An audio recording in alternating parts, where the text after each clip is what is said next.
Good afternoon, everybody. Hello from Russia. Well, my name is Vitaly Kamlyuk, and I'm a senior virus analyst. I work at Kaspersky Lab. Well, what I do is deal with viruses and hacker attacks. So my presentation is going to be kind of entertaining. I hope so. And I'm going to show you some quite advanced techniques of working in the Windows system that can help you to fight malware on your own. So let's begin. Well, these are 5 reasons of why do you need to know how to fight malware on your own. That might be reasons for users, like, users can touch 100% of protection themselves if they use antivirus solutions, and it protects them for 99%, and 1% they can add themselves by using their own knowledge, and they can be prepared for attacks. Well, they don't need to maybe download the freshest software because they are prepared for attacks, and they can fight with the attacks and with viruses on their own.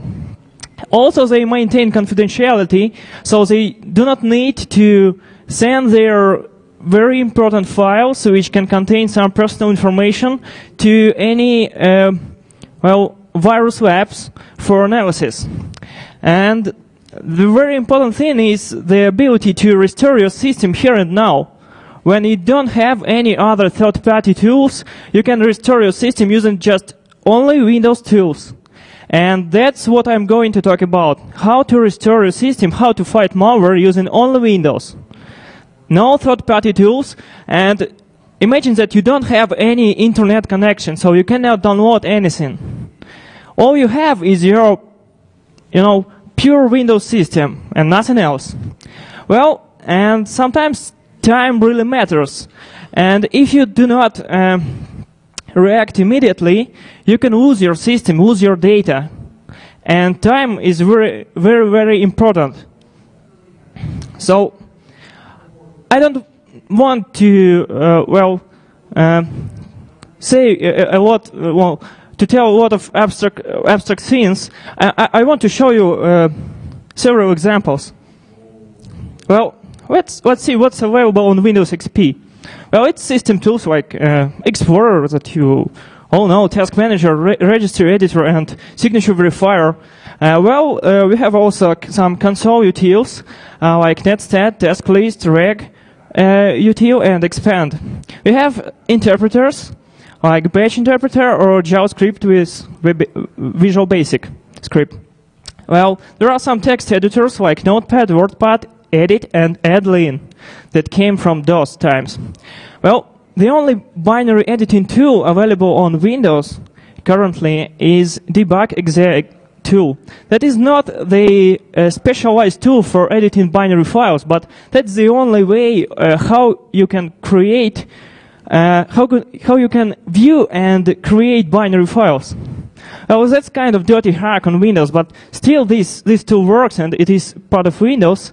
Well, I'll talk about it a little bit later, because Microsoft decided to remove this tool from Windows Vista. Well, also you have Symbolic Debugger, NT Symbolic Debugger. It is a part of operating system starting from the NT 4.0.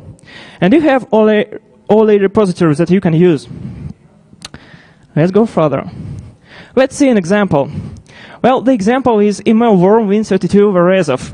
This is an email worm that was detected last year, and it is quite, kind of very fast mutating worm that produced more than 400 of modifications, which is more than 25,000 of files. So for 1 year, we have received this number of files. Well, we suspect that it mutates on the server side, so there is no mechanism in the worm that allows the worm to mutate itself. And it downloads additional modules from the internet and hides itself from Task Manager. Let's see how the usual user can infect his system. Well, he just needs to open a file that looks like a text message. Well, by clicking it, of course it is application.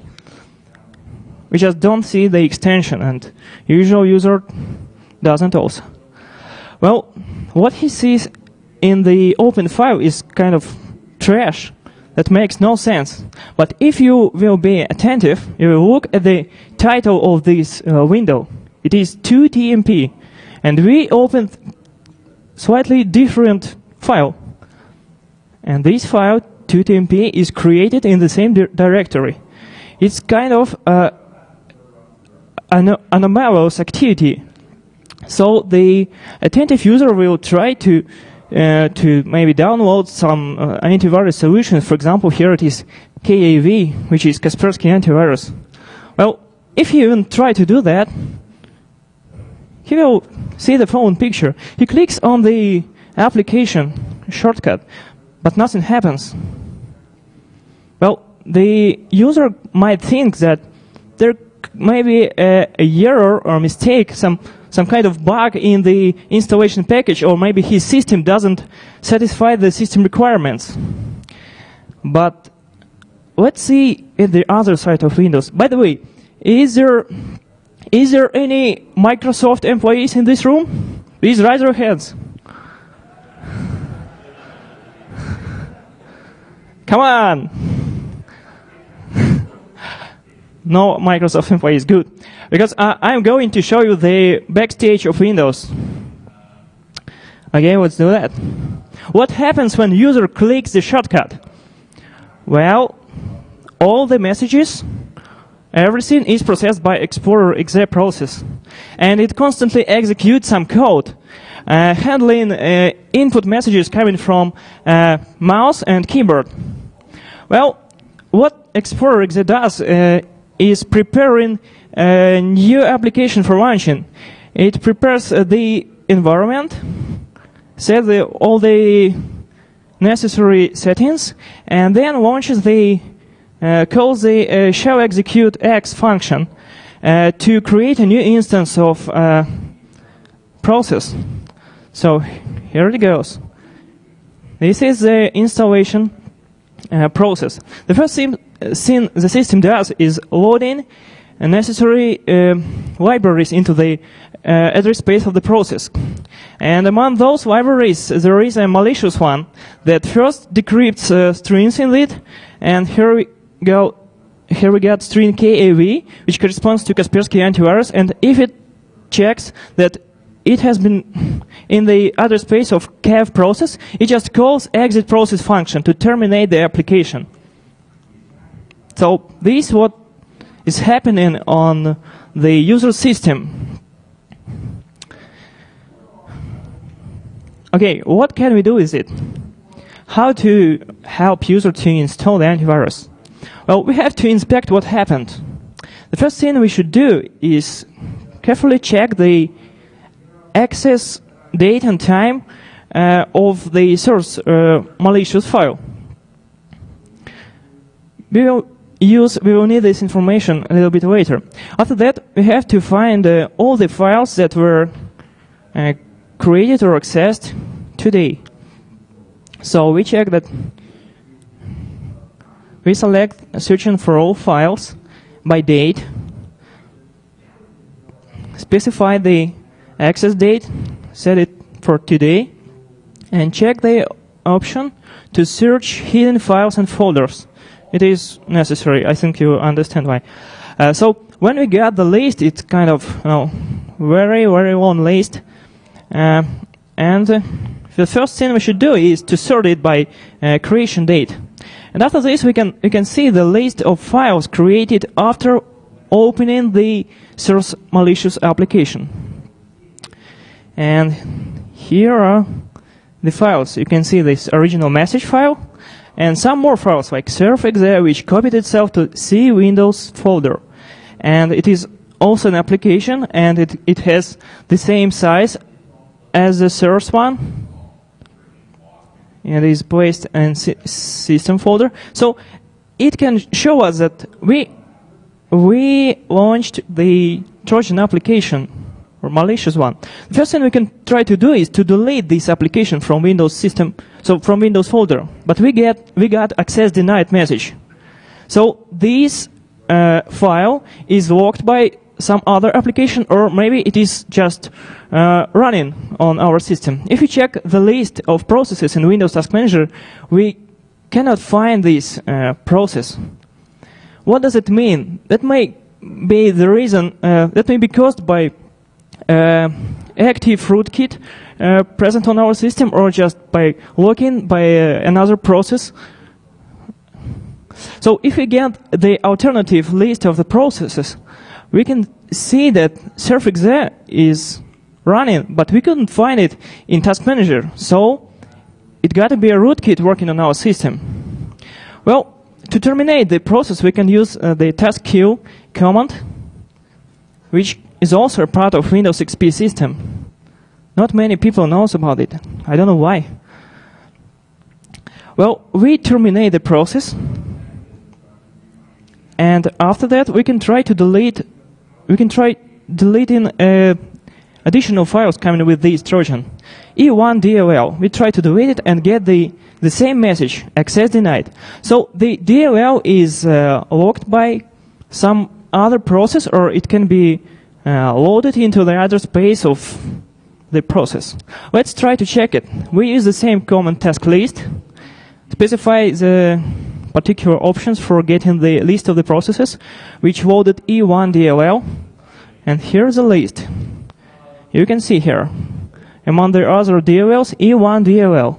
It is already loaded in our task list exe that we use for getting this information. So it must be loaded into every process that is starting in our system. So to find out how this malicious file do this, of course we should check the registry. We open the registry editor and try to find this E1 DLL string. And here it goes. The key is ASCII local machine software, Microsoft Windows NT current version Windows app init DLLs. This key is used by operating system when a new instance of the process is created, and the system loads all the DLLs listed in this parameter into address space of the process being created. Okay, I guess all of you must know how to fight this malicious application right now. Well, please raise your hands who knows what to do in order to remove this application, in order to remove the library and executable. Please raise your hands. Okay, very few. I showed everything for this. Okay, let's see. Well, it's very easy, really. Well, all we have to do is just to prevent this E1 DLL from being loaded into every process. So to do that, we just need to open registry editor again and modify registry settings. Nothing more. So we just open this key and remove the value. We also need to check where the surf.exe, where it changed the registry values in order to start after a system reboot. So we have to search the registry for this surf.exe value and to remove it as well. After that, we can easily reboot our system and check if the malicious application is still present. It's that easy. I guess everyone is present here will find it. Will find this way himself when he will met this malicious application on his system. Well, when we reboot the system, to check if everything is okay, we can just try to run the antivirus installation again. And here it goes. Everything seems to be okay. So after that, we can automate removal of malicious files using antivirus, or just delete the files ourselves. Well, we have published this information on our site, which is www.viruslist.com. And these instructions were published for users who cannot install the antivirus solution. So the malware creator read this message as well, and he saw that it is too easy for user to to stop his malware on his system. So he tried to create a kind of resistance to manual removal. Let's see how it works. So when the user deletes the value from the registry and reboots his system, he's trying to run the antivirus solution. And he gets nothing. Seems like the malicious application continues to work on his system. Well, let's check first the list of the processes. With the task list command, we can do that easily, and we do not find surfexe process. But E1DLL might be still working in the address space of each process started in the system. Let's check the registry. Yeah, you got it. Up in DLL's value contains E1DLL. We try to delete it and check it again. Open the registry editor, and what we see, the value is returned. So let's try to analyze what happened. And what can we do? The first thing we notice that malware restores the registry values when the application terminates. When the E1DLL is maybe unloaded from the regedit process. And there are a set of the processes running and closing from time to time on our system. But the routine that restores the value is called several times. But the value is restored only once if it is not present in that key. So it looks like the malware uses one of the following functions that are used for searching substring in the specified string. So what can we do with this information? We can hack the malware removal resistance mechanism. Please, those of you who know how to hack it based on this information, please raise your hands. Okay, not very many. Then let's see how to do that. It is very easy. It is based on the the way malware checks for the value. It checks for presence of substring in this text. And what we have to do is to add some trash to this string. Well, when the malware calls this function of searching for substring, the function returns true. Yes, this E1DLL is really present in this value. But when the system is trying to load this module, it couldn't find this module. It can't find this module, and nothing is loaded. So we can easily, after that, reboot our system and, delete the malicious files. Okay, let's talk about the other example, which is Trojan Win32 agent ACH, which was made in Japan, and it was detected on December of 2006. Well, after running, it silently removes itself, and it suspends its destructive functionality till the next Friday. After that, it disables pressing Ctrl-Alt-Delete, disables running an executable file from shell, disables system shutdown and reboot functions, and if you try to hard reboot, it disables loading your system in any available mode. So let's see how it works. Well, the infecting of the system is quite obvious. As usual, you receive the file in a mail attachment or just found it in the network. You launch the application, it disappears. Of course, it looks like a Trojan activity, so you have to be very attentive. And when you see such kind of things, please check everything. Well, how infection symptoms look like? Well, we are trying to launch our favorite applications. Maybe Outlook Express doesn't run, Windows Media Player doesn't run, Remote Assistance doesn't run. When we try to launch Notepad using Start Run menu, nothing happens. The same with Registry Editor. Well, this is the case when time really matters. Because if you try to postpone the queuing routines, queuing procedures, you will lose your system. So you have to do something immediately. If you reboot your system, you will lose it. That is the result of hard reset. You will get this picture on your screen, and nothing will boot. No safe mode, no any other way. So all you can do is just using some, maybe live CDs if you got one. But if you have only Windows system and nothing else, you can't do anything. So you have to do the queuing, to apply queuing procedures immediately. Let's see what we can do. Let's inspect our system.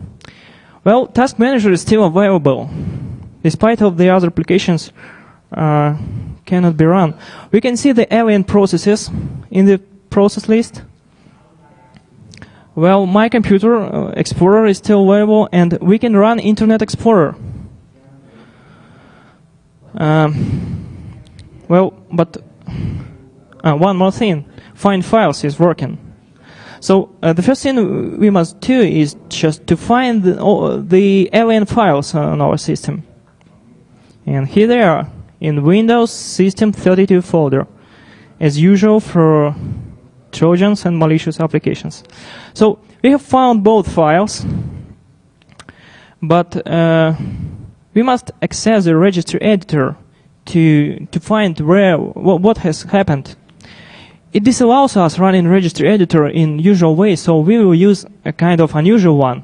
We will use Internet Explorer for launching a new process. Here is a little simple script written in JavaScript for launching a new process from the address bar of Internet Explorer. It is very easy. It creates ActiveX object of wscript.shell and calls one of its functions, which is exec function. Here we go. We launched the registry editor. Now we must search for the files, the name of the files that we have found. And here they are. The path is hashkey classes root exe file shell open command.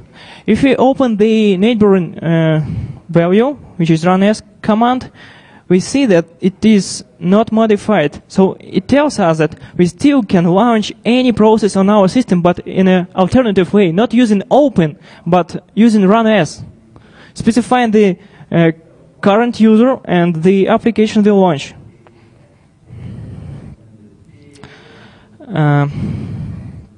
Then we must find the second file executable, and we find it in the hashkey local machine software Microsoft Windows NT current version WinWagon UI host value, which is used by operating system when you boot your system. So this malware modified this value, and when you reboot the system uses this value to launch this process.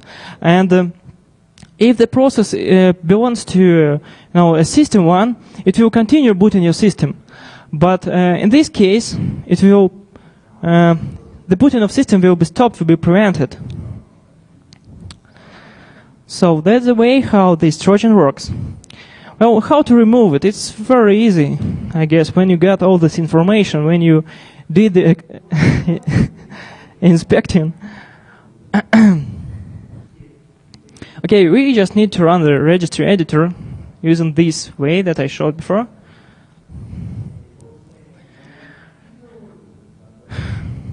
We run it, and we must just restore all the values that were modified, that we have found.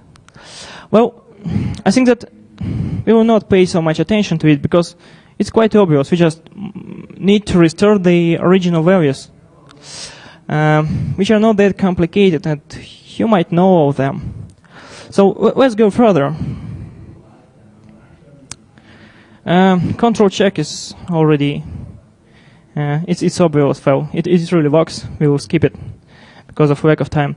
Well, virus Win32 Suburix A. This is a place in my presentation where I must wear this cap. Crazy. It is written here. So here is the most interesting part of my presentation. Here it starts. Well, it is an executable virus, Suburix. It was detected last year, and the virus infects executables files located on hard disk partition, which is selected at random. So it infects random files.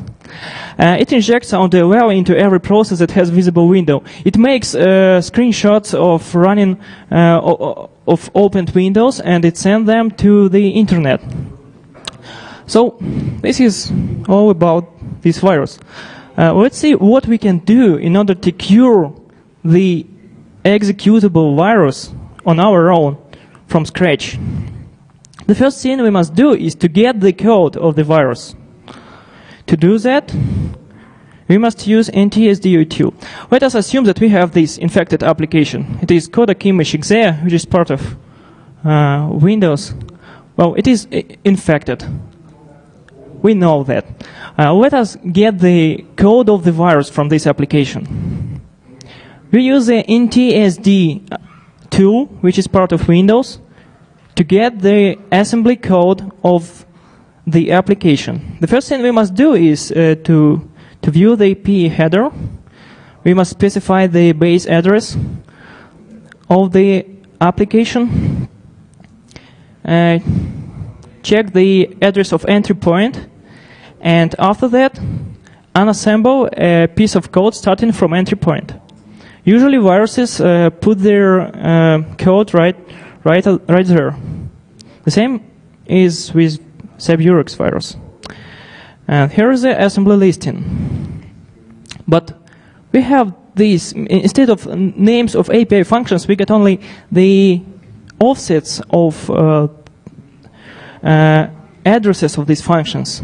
In order to get more or less readable code, we must patch it and put the names of the API functions.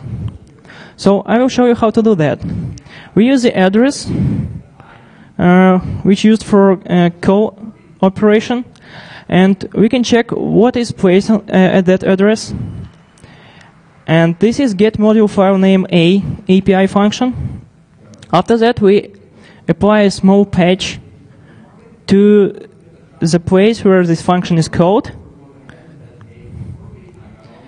And that's all. Print the unassembled listing. And we can see here that we have now this get module file name A name. Well, it's quite readable. The same can be done with other calls. But after all, we get the code listing. It's not that large, as you see it. Only maybe five screens, right? And this is all the code that you need for analysis. After analyzing the code, you can understand, you can see the clear picture of what this virus does. Sorry for my English. Well, by analyzing the source code, we can reveal the following picture. Well, the virus uses the source file. It cuts the header of source file, compresses it, and stores at the end of the file.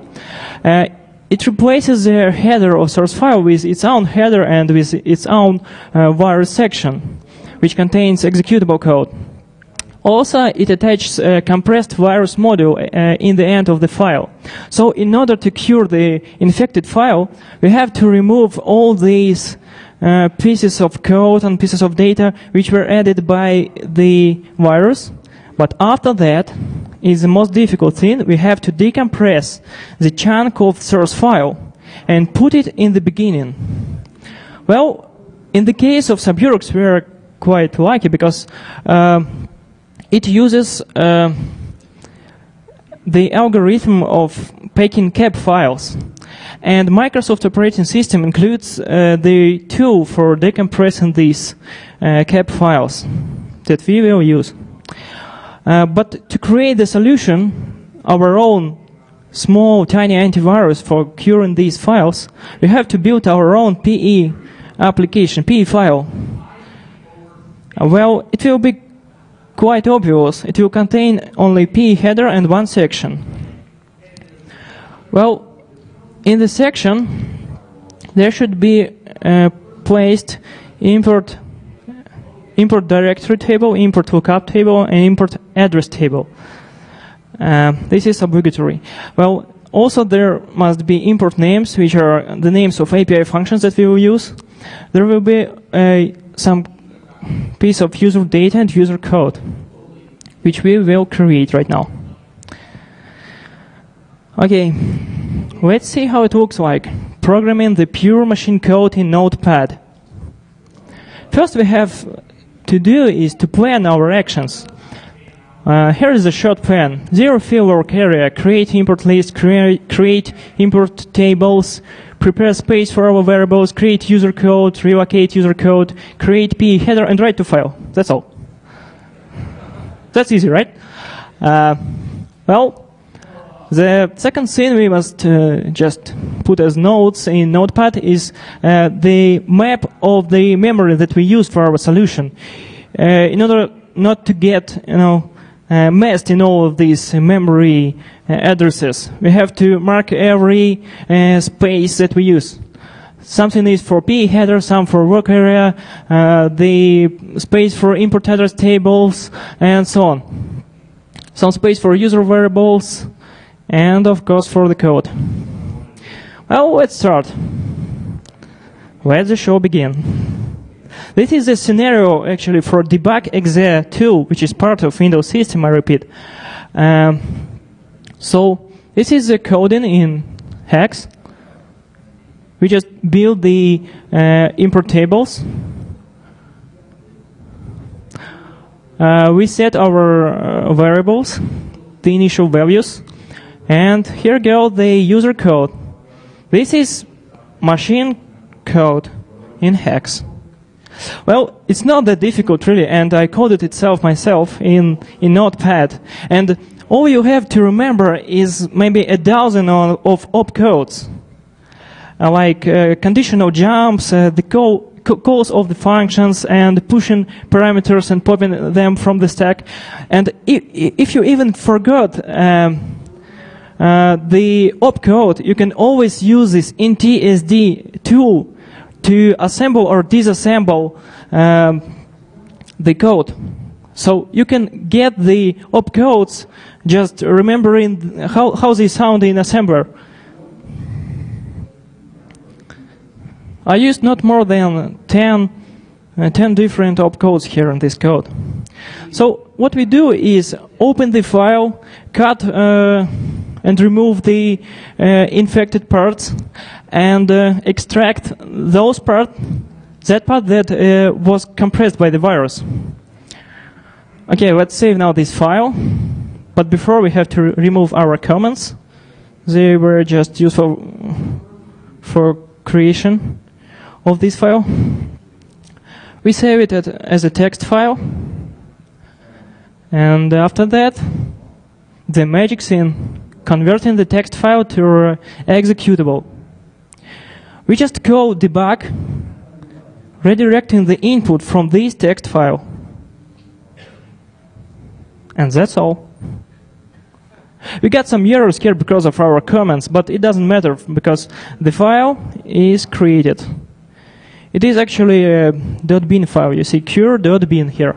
3 kilobytes size. This is the smallest antivirus solution I have ever seen. After that, we rename this bin file to exec and execute it. Oh, not really execute it because it doesn't contain the decompressing routine. So we now have to build another file for calling this decompression routine? Well, we have to build one more file, which is batch file. What we do here is copy our source file that was infected to file.in, call our current solution to remove the infected parts of the file and to extract compressed one. If we extract compressed one, there will be a file tmp part1.cap. If it is not found in this directory, that means that the original file was not infected. So we have a check here in order not to cure not infected file. So if the file is extracted, we just call the expand util that extracts this cap file into a temporary bin file, which will be used further. After that, we glue two parts of the file and get the clean executable. Okay, let's save it and run. Here we go. Here are our files. We just run the batch file and execute and stops. Here it is. We got codec image exe.clean, which differs from the original infected files by 30 kilobytes. So the infected part took 30 kilobytes, and this application, this new file, is clean and ready to run. Let's check it. Well, it runs okay, but wow. Sorry, it runs okay. It just requires some additional DLLs while being run. So it just output this message box. Well, let's see at system evolution of Microsoft operating systems. Well, as for Microsoft systems, Microsoft included more and more utilities in their newer operating systems, maybe for compatibility issues. But as for Vista, here we got different picture, because several very useful utils for such kind of hacks maybe were removed. Such util as NTSD and debug exe were removed from Windows Vista. And the number of useful utilities in Windows Vista is lower than in Windows XP. And as for Unix, it was always based on tools, and there is a great number of tools that can be used for creating your custom solution. So as for Vista, we had a set picture here. But what can be done on Vista? Vista includes Microsoft.NET as a part of operating system. And this technology can be used for our needs. Well, the problem with with Microsoft.NET is documentation. It is not included into operating system as an opposite to man pages in Unix. So we have to do something, and what we can do is use this .NET reflection mechanism. It allows us to browse the classes, to browse the libraries, and to see the members of the classes. And it is everything what we need. What, for example, I need for creating any application on .NET. So we build this txt file, and we call compiler of C#, which is part of Windows Vista. And after that, we call our application specifying the necessary class that we're interested in. So we can browse the framework. Here it is, system.io.file. Here are the file functions, the members of class that is devoted to working with files. And we can see not only the names of the methods, but the parameters and the types and the return types of functions. And this is enough for creating any custom application without documentation. Well, let me show you examples of using this .NET for creating some custom solutions from scratch. Well, it is very interesting to sniff malware communication. Well, the obvious thing we can do is to analyze what Windows Network Monitor says. It is a part of Task Manager. And it is not enough. We sometimes need to catch DNS requests, catch HTTP requests, and even implement our own IP packet filter because it is not included in Windows. It is very useful to trace downloaders or vectors that are used for creating zombie networks. Well, let's see what we can find looking at the Trojan downloader. Let us assume that we have a Trojan downloader application running, which is called Malware. We know that it tries to download something, but we do not know what exactly and what server it uses. Let us assume that we have located the file. And now, let's try to see what can we do with network communication. Well, I used Microsoft Loopback adapter here. If the network is unavailable, you can use this adapter for your network experiments. So what we do is set DNS server IP address to our local host IP address.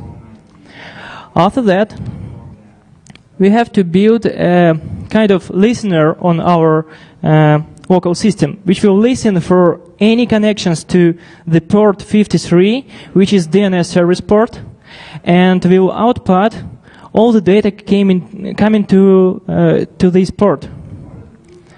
Here is it. One screen length. This is it. We create IP endpoint on port 53. We open the socket, listen to new packets in the loop, and output every incoming data. That's it. Easy, right? You can do that, right? Well, let's compile our source. To do that, we must specify in path environment variable the correct path to the framework binaries. So we do that with a set command. After that, we run the compiler. Got some errors. It's okay. Run it again. Okay, here is it. DNS sniffer.exe. This sniffs for any incoming DNS request and prints to the console. Here we go. Malware tries to send DNS requests. It tries to find VPAD host, which is used for web proxy auto detection. After that, it tries to connect to the target server, which is www.woodpoundco.com. Here is it. We got the address of the server which the malware is trying to connect to. What we need now is to look into the requests which this malware will send after finding the server. And to do that, we must fool malware again. We open the hosts file and add a new string there.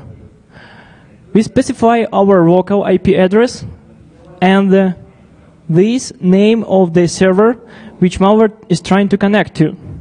So when the malware will try to find the server, our system will put our local IP address. So the DNS request will be not used because we have a record in our hosts file. So the malware will try to connect to this web server, and now we have to build this web sniffing solution that will open on our local host the port of AT, and will print all the requests. We do the same, just compile this application and run it. By the way, before running, we must terminate the downloader if it has any delays in it. So we must rerun it. We start our web sniffer, run the malware, and wait for a while. First, it tries to resolve WPAD host name, and after that, it connects to our server. Here is the request: get LDR index PHP blah blah blah. And one more useful thing: it uses Microsoft Bits service.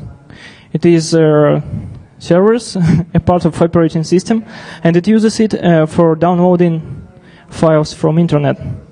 So we get a scenario and the address of the files, address of the server, which are used for downloading malware.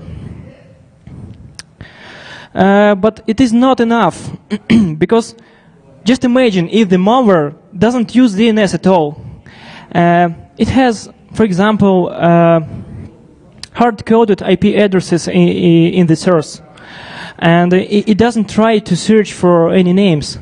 So we must use, in this case, total IP packet filtering.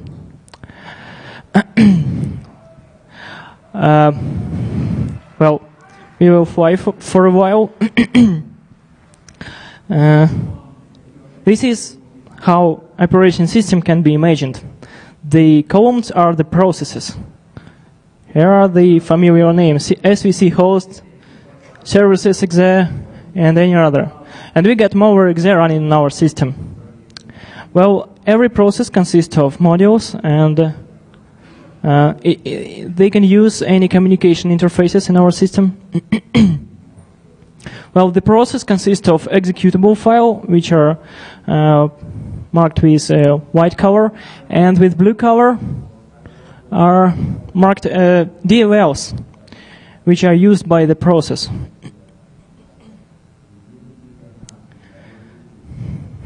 This is how operating system can look from inside. Well, every process is based on system libraries, which are kernel 32DLL. It can be user 32DLL and advp 32DLL, which are parts of operating system. And kernel 32, you know, it's kernel module. It's a kernel of operation system. Well, and when the malware is trying to connect somewhere, it generates IP packet, which will be sent to the network NAC. So the usual way, it generates packet and sends to the WAN, trying to reach the destination. But what we are interested in is the content of this IP packet. So to get the content, we must filter all packets that are going out from our system. And we must build our own process that will help with it. I called it APXA. It is a small application, very, very simple. This process will help us to do that. It will happen like this. When the malware generates new IP packet and sends it to the network, our application will build a packet filter and redirect the IP packet. This IP packet will come to our application and it will absorb it like bloop and analyze it. Let's see how it looks, well, in our usual way in operation system. Well, let's check this example, backdoor Win32 IRC bot. This backdoor is used for creating zombie networks. So it's dangerous enough. So we must trace where it tries to connect to. And we create this source code for our application, APXA. Here is it, a text document, APTXT. And we also created a web.txt file. It is the same web sniffer. We will use it. So we check the network activity. It is 0 level, and after running malware exe, it is above 0. So something is happening on the network. So to trace it, we must compile our application, build and compile. It is 9 kilobyte size, as you see. Not that big, but not that small. Okay, let's compile. We compile the source code. Some error. We have to specify unsafe option because we call API functions directly. Well, after that, we run our application and wait for packets. Well, here they are. But in order to fool the malware, we must specify the gateway because the packets are sent to the gateway. The packets that are for any host that is out of our LAN. So we just specify the IP address of the gateway, the same as our local IP. And here we get a packet of our market right now. That is for host that is out of our LAN. And the port is AT, which is web server. So after that, we can use web server emulation and to listen to incoming packets, specify the IP address to the one that is needed for the malware, and sniff for requests. I will skip it because we have a lag of time. There are more interesting things. Some advanced techniques. How to view PE header, ways of terminating, alternative terminating process, and so on. To view a PE header, you need to use NTSD tool. Specify the path to the target file, locate image base after running this tool, and use DH command to print the header. Here how it looks like. Well, ways of terminating processes. We can use task manager, task list plus task queue that I have already showed. WMI technology. We can use Windows scripting host to create our JavaScript to get the list of the processes and to kill them. We can use VBEM test application, which is part of operating system, which helps to communicate with WMI interface directly. We can use NTSD to attach the debugger to a running process and to invoke kill function to terminate the process. We also can build a PSQ-like own utility in machine code using the same techniques that I already showed. But to get the speed of the process, we must use some other tools. We can also build our own PS list-like utility, but we can use existing solutions like QProcess, MSN432, and Performance Monitor. I will show you the most interesting ones. Task list plus task queue is obvious, we'll skip it. WMI plus WSH. This is actually a JavaScript small sources that can be used. Well, we create an application in JavaScript that contain only 2 lines, and it is enough for getting the list of the processes and to kill the specified process. So all the sources that are in this demonstration, this presentation, can be found on the CDs that you already got, I hope. They're in the folder with my presentation, so you can check everything on your systems. Okay, I will skip it because we don't have much time.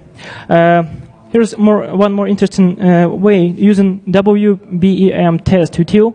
We just use start run WBEM test.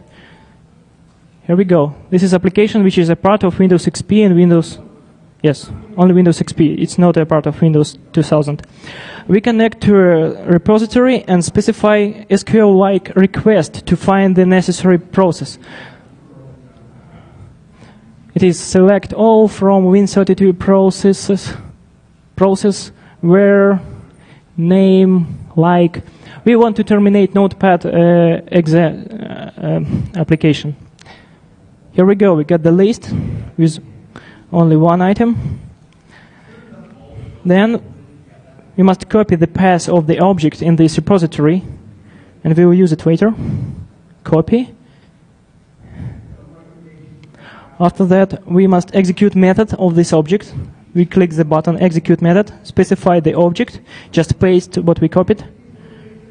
Here we go. There is the object, and we call the method terminate. Execute the method, and the notepad disappears. This is it. Let's see, well, NTSD, I will skip it because it's quite obvious. We just need to attach to the running process and queue it. Well, our tool in machine code, we can implement it, and here is the source code. It's very, very small for queuing the process by its speed. But to get the speed, we must use some, external other tools, which are actually parts of operating system. There is a tool queueProcess which outputs the list of the processes with speeds. The second way is to use MSInfo32, the tool which can tell us a lot about our operating system, and we can find the list of the running processes in running tasks section. We can find our process, notepad.exe. Here is PID 2008. And the most interesting and tricky method is to use performance counter to get the PID. Well, it's very unusual, even for me. That's why I call it crazy sometimes. Well, we run the performance monitor. Remove any existing counters.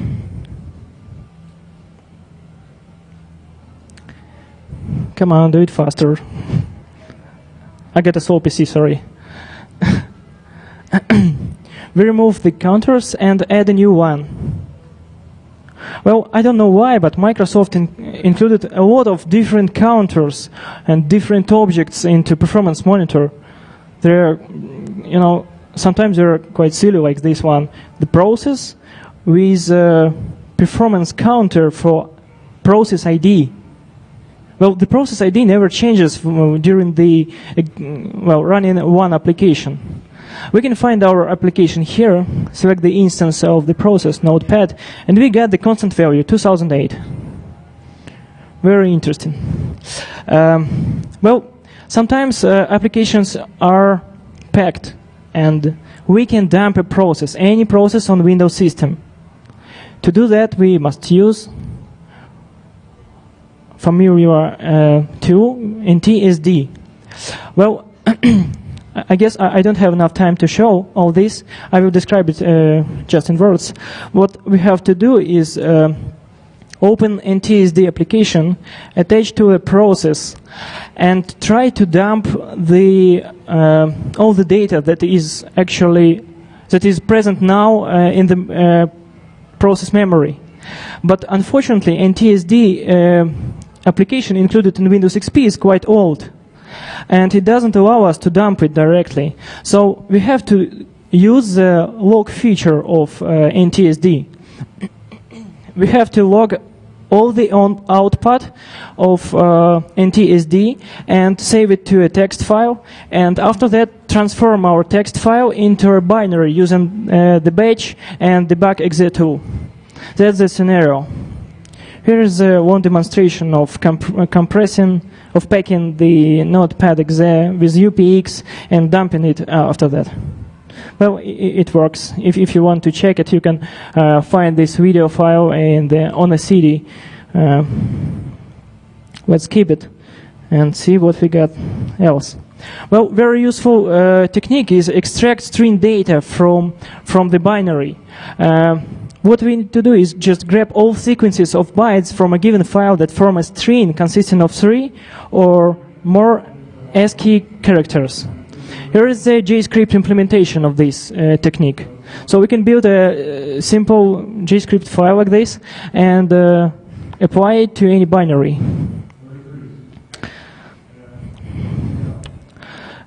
Here's a demonstration. Here's a Trojan Croton, which makes very significant changes to system registry and system policies. Look, we don't have, for example, file menu in this Internet Explorer window. Here is our start menu. We cannot run command prompt. It is disabled by our administrator. We cannot run, of course, registry editor. But what we can run is Notepad. This is enough. We are kind of Notepad hackers, right? Well, we open Notepad, and with the help of open file window, we can browse the file system. We can try to launch registry editor. Of course, it is disabled. But to enable it, we can use reg.exe tool. To do that, we must specify some parameters. And to be able to do that, we have to create a shortcut to regexe and specify these parameters. These parameters tell the system, tells the regexe file application to remove disable registry tools value from the registry. Well, we just run this shortcut, and this value is removed. After that, we can run registry editor. So after that, it is easy. You know, you can you can delete the values from the registry that you already know, that you are familiar to, some system policies. But if you do not know some changes that were applied to your system, you can find it out easily by viewing the strings of the source malware application. That is where you have to use this JScript file that I showed you before. So here is a demonstration of it that you can watch on your own on a CD. And we will skip it because we don't have time. So the results. Well, the ordinary user can touch 100% of protection, and he's ready to be attacked. You are ready, actually, to be attacked. You can preserve your confidentiality, and you can restore your system here and now. You know why time matters, because you can lose your data if you postpone the procedures. Well, the questions can be asked in room 109 after my presentation. So may the force be with you. Thank you very much.